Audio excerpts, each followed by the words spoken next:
என் video நீங்கள் தொடர்ந்து பார்க்கணும்னா லைக் பண்ணுங்கள், சப்ஸ்கிரைப் பண்ணுங்கள், அந்த நோட்டிஃபிகேஷன் பட்டன் பெல் ஐக்கானை கிளிக் பண்ணிடுங்க.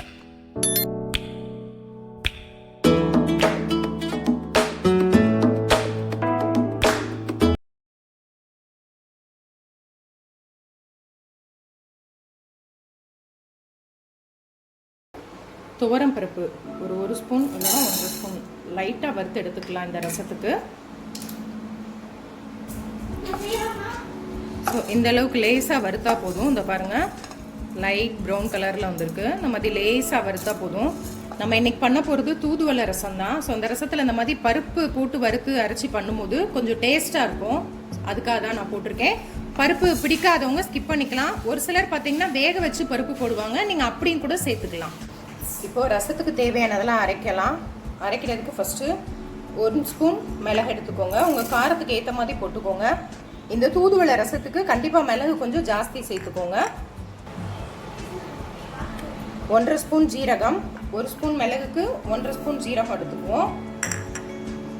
ஒரு பச்சை மிளகாய், ஒரு காஞ்சி மிளகாய், நான் காம்போட தான் போடுறேன்.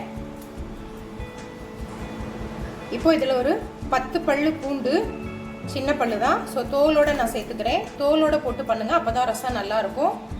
இப்போ இது கூடவே நம்ம வறுத்து வச்சு துவரம் பருப்பு 1/2 ஸ்பூன், இதையே நான் இது கூடவே சேர்த்துக்க போகிறேன். இது கூடவே ஒரு 1/2 ஸ்பூன் மல்லி விதை சேர்த்துக்கோங்க. 1/2 ஸ்பூன் போதும், நிறைய சேர்க்க வேணாம். இப்போ தான் நான் மிக்சியில் கொரன்னு அரைச்சிட்டு வந்துடுறேன். ஒரு பல் சுற்றிட்டு வர்றேன். இந்த மாதிரி கொஞ்சம் கொரன்னு அரைச்சிருக்கேன் பாருங்கள். ஒரு சுற்று தான் சுற்றுனேன். இப்போ இது கூட பார்த்தீங்கன்னா இந்த ரசத்துக்கு இதுதான் தூதுவளைன்னு சொல்லுவாங்க. இந்த பாருங்கள், இப்படி தான் இருக்கும். இந்த லீஃபு முள்ளாக இருக்கும். இந்த இலையெல்லாம் இந்த பாருங்கள், காம்பெல்லாம் இந்த மாதிரி தான் இருக்கும். இதை நல்லா நான் கழுவியிருக்கேன். ஸோ இதுதான் பார்த்தீங்கன்னா இந்த சளி பிடிச்சதுக்கு ரொம்பவே நல்லது. தூதுவளை கஷாயம் போட்டு கொடுப்பாங்க. நான் இன்றைக்கி ரசம் பண்ண போகிறேன். ஏன்னா கஷாயம் நாங்கள் பெரியவங்க குடிச்சிருவோம், குழந்தைங்க பிடிக்க மாட்டாங்க. ஸோ அதனால் அவங்களுக்கு நான் இந்த மாதிரி ரசத்தோடு சேர்த்து நான் வச்சு கொடுத்துருவேன். ஸோ இந்த மாதிரி நான் ஒரு 20 இலை எடுத்திருக்கேன். அதுவே போதுமான அளவு தான், முள்ளாக இருக்கும். ஸோ இந்த இலையை இப்போ இது கூட சேர்த்துக்குவோம். இந்த தூதுவளை பார்த்தீங்கன்னா சளிக்கு அவ்வளோ நல்லது, நல்லா கேட்கும். சளி எல்லாத்தையுமே மொத்தமாக இறக்கி விட்டுரும். ஸோ இது நான் இதில் சேர்த்துருக்கேன். இது கூட இப்போ கொஞ்சமாக இது கூடவே ஒரு 2 கொத்து கருவேப்பிலை எடுத்துக்கிறேன். ஸோ கருவேப்பிலையும் நான் இதோடய போட்டுருவேன். இப்போ இதையும் நான் நல்லா ஒரு சுற்றிட்டு வந்துடுறேன். வலுவலுன்னு அரைக்கக்கூடாது, லேசாக கொரன்னு தான் இருக்கணும். இப்போ இதை நான் அரைச்சிட்டேன். இந்த பாருங்கள், இந்த அளவுக்கு நல்லா கொரன்னு இந்த மாதிரி இருந்தால் போதும். வலுவலுன்னு அரைக்க தேவையில்லை. ஸோ இந்த அளவுக்கு கொரன்னு இருந்தாலே நமக்கு போதுமானது தான். இப்போ நம்ம ரசத்தை தாளிக்கலாம். அதுக்கு முன்னாடி புளி தக்காளியெலாம் எடுத்துக்கணும். இப்போது ரசத்துக்கு தேவையான அளவு ஒரு மீடியம் சைஸ் புளியை நான் நல்லா கரைச்சி வச்சுட்டேன். ஒரு 1/2 மணி நேரத்துக்கு முன்னாடியே புளியை ஊற வச்சு இந்த மாதிரி நல்லா திக்காக கரைச்சி எடுத்துக்கோங்க. உங்கள் ரசத்துக்கு தேவையான அளவு நீங்கள் புளி கரைச்சிக்கோங்க. இப்போ இது கூடவே பார்த்தீங்கன்னா 2 தக்காளி பழம் நல்லா பழுத்ததாக எடுத்துக்கோங்க இந்த மாதிரி. ஸோ புளியோட அளவை குறைச்சிட்டு தக்காளியோட அளவு இந்த ரசத்துக்கு கூட்டிக்கோங்க, அப்போ தான் டேஸ்ட்டாக இருக்கும். நான் பெரிய தக்காளியாக இருக்கனால 2 போடுறேன். மீடியம் சைஸாக இருந்தால் நீங்கள் 3 கூட சேர்த்துக்கலாம். இப்போ இது கூடவே நான் கரைச்சி விட்டுருவேன். இந்த மாதிரி கட் பண்ணிட்டேன். ஸோ கட் பண்ணி இப்போ இது கூடவே சேர்த்துருவேன். சேர்த்துட்டு இதை நல்லா கரைச்சி விட்டுறணும் கையாலேயே. மிக்ஸி ஜாரில் அடிக்கக்கூடாது. ஸோ கண்டிப்பாக கையால் தான் கரைக்கணும், அப்போ தான் டேஸ்ட்டாக இருக்கும். மிக்ஸியில் அரைச்சிங்கன்னா ரசத்தோட டேஸ்ட்டு மாறிடும். முக்கியமாக பார்த்தீங்கன்னா மிக்ஸியில் நம்ம தக்காளி போட்டு அரைச்சி ரசம் பண்ணும்போது என்ன ஆகும்னா நிறையா மண்டியாக தான் இருக்கும். அதில் ரசத்தில் ரொம்ப திக்காக கெட்டியாக இருக்கும். ரசம்னாலே நமக்கு தண்ணியாக இருக்கணும், அந்த தக்காளியெல்லாம் மிதக்கணும், அப்போ தான் டேஸ்ட்டாக இருக்கும். நம்ம மிக்சியில் அரைச்சி பண்ணும்போது அது அப்படியே மண்டி தங்கிரும், கொலன்னு இருக்கும். நம்ம ஊற்றி சாப்பிடும்போது அந்த அளவுக்கு டேஸ்ட் இருக்காது. நல்லா கரைச்சி விட்டுருங்க. இதை பாருங்கள், நான் கையாலே நல்லா கரைச்சி விட்டுட்டேன். இந்த அளவுக்கு நீங்கள் நல்லா திக்காக கரைச்சிக்கோங்க. என்னோடய வாய்ஸ் கொஞ்சம் ஒரு மாதிரி இருக்கும், எனக்கு சளி பிடிச்சிருக்கு. ஸோ அதனால தான் வாய்ஸ் அந்த மாதிரி இருக்குது. இந்த பாருங்கள், நம்ம அரைச்சி வச்சோம் இல்லையா அந்த தூதுவளை, மிளகு, சீரகம், ஸோ அதையுமே நான் இதோடைய மிக்ஸ் பண்ணிடுவேன்.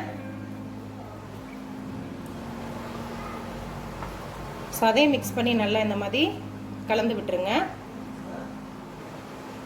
இந்த பாருங்கள், அது எல்லாமே நல்லா நான் கரைச்சிட்டேன். இப்போ ரசத்துக்கு தேவையான அளவு கல்லுப்பு, ஸோ அதையும் சேர்த்து நான் அதில் நல்லா கலந்து விட்டுறேன்.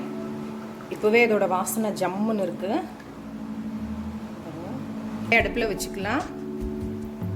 நம்ம சமையலுக்கு யூஸ் பண்ணுற எண்ணெய் சேர்த்துக்கோங்க. ரசத்துக்கு தேவையான அளவு. தாளிக்கிறதுக்கு நான் எண்ணெய் ஊற்றிட்டேன். எண்ணெய் சூடானதும் இப்போ எண்ணெய் சூடாயிடுச்சு. ரசம் தாளிக்கிறதுக்கு கடுகு உளுத்தம்பருப்பு 1 ஸ்பூன் எடுத்துக்குவோம்.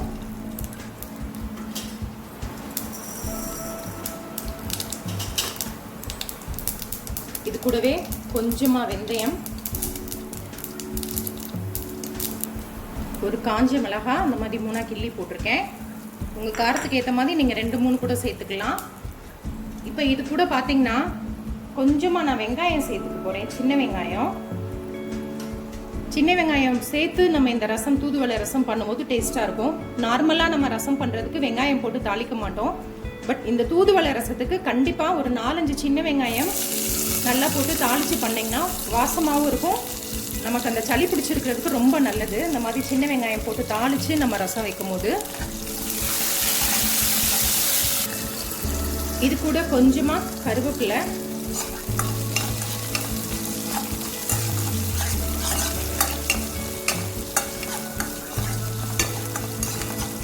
இது நல்லா வதங்கணும். இப்போ இதுலேயே 1 ஸ்பூன் மஞ்சள் தூள் சேர்த்துக்கிறேன் நான். அதையும் சேர்த்து நல்லா கலந்து விட்டுருங்க. மஞ்சள் தூள் போட்ட உடனே நம்ம ரசத்தை தூக்கி ஊற்றிட வேண்டிதான்.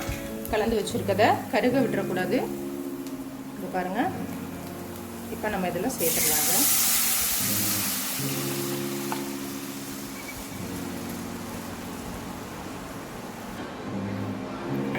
ரசம் லைட்டாக இப்போ தான் நுரக்கட்ட ஆரம்பிச்சிருக்கு. இந்த ஸ்டேஜில் கொஞ்சமாக கொத்தமல்லி கட் பண்ணி இதில் போட்டுடலாம்.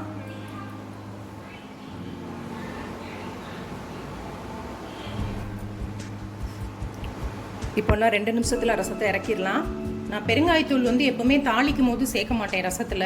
எண்ணெயில் போட்டு பெருங்காயத்தூள் நான் பண்ண மாட்டேன் ரசம் வைக்கும் போது. ஸோ இந்த மாதிரி கடைசியாக நான் மேலே தூவுவேன் பெருங்காயத்தூள். அப்போ தான் அந்த ரசத்தில் அந்த பெருங்காயத்தூளோட வாசனை ஜம்முன்னு இருக்கும். பாருங்கள், இந்த மாதிரி கடைசியாக மேலே இப்படி தூவி விடுங்க. நல்ல வாசமாக இருக்கும். முதலே சேர்க்க வேணாம், கடைசியாக அந்த மாதிரி போட்டிங்கன்னா ரசம் நல்லா கமகமன் வாசமாக இருக்கும். இது பார்த்தீங்களா, ரசம் நல்லா நுரக்கட்டி வந்துருச்சு. லேசாக கொதிக்க விடக்கூடாது. இந்த ஸ்டேஜில் ஆஃப் பண்ணிடலாம். அவ்வளோதான், சிம்பிள். 10 நிமிஷத்தில் நம்ம இந்த ரசம் வச்சு முடிச்சிடலாம். நம்மளோட ரசம் நல்லா ரெடி ஆயிடுச்சு. நல்லா சுட சுட சாதம் போட்டு இந்த ரசம் வச்சு சாப்பிட்டோம்னா சளிக்கு அவ்வளோ நல்லது. சின்ன குழந்தைங்களும் நல்லா விரும்பி சாப்பிடுவாங்க. நல்லா வாசமாக இருக்குது. நம்ம துவரம் பருப்பெல்லாம் வறுத்து போட்டு அரைச்சிருக்கனால அந்த தூதுவளை, அந்த துவரம் பருப்பு, அந்த பூண்டு வாசனை அவ்வளோ நல்லாயிருக்கு. ஸோ வெறுமனே இது வச்சு நம்ம ஒரு ஊறுகாய் வச்சு வடகம் வத்தல் வச்சு சாப்பிட்டாலே போதும். இல்லைனா ஒரு உருளைக்கிழங்கு வறுவல் வச்சு கூட சாப்பிட்லாம். கண்டிப்பாக ட்ரை பண்ணி பாருங்கள். சளி பிடிச்சிருக்குன்னா இந்த மாதிரி செஞ்சு பாருங்கள். ரொம்ப நல்லாயிருக்கும், டேஸ்ட்டாக இருக்கும். குழந்தைக்கு கொடுக்குறதா இருந்தால் நீங்கள் அதை சூப்பு மாதிரி கூட கொஞ்சமாக மேலாப்பம் மோந்து அதில் கொஞ்சம் கார்ன்ஃப்ளாக்ஸ் போட்டு கூட நம்ம கொடுக்கலாம். நல்லாயிருக்கும்.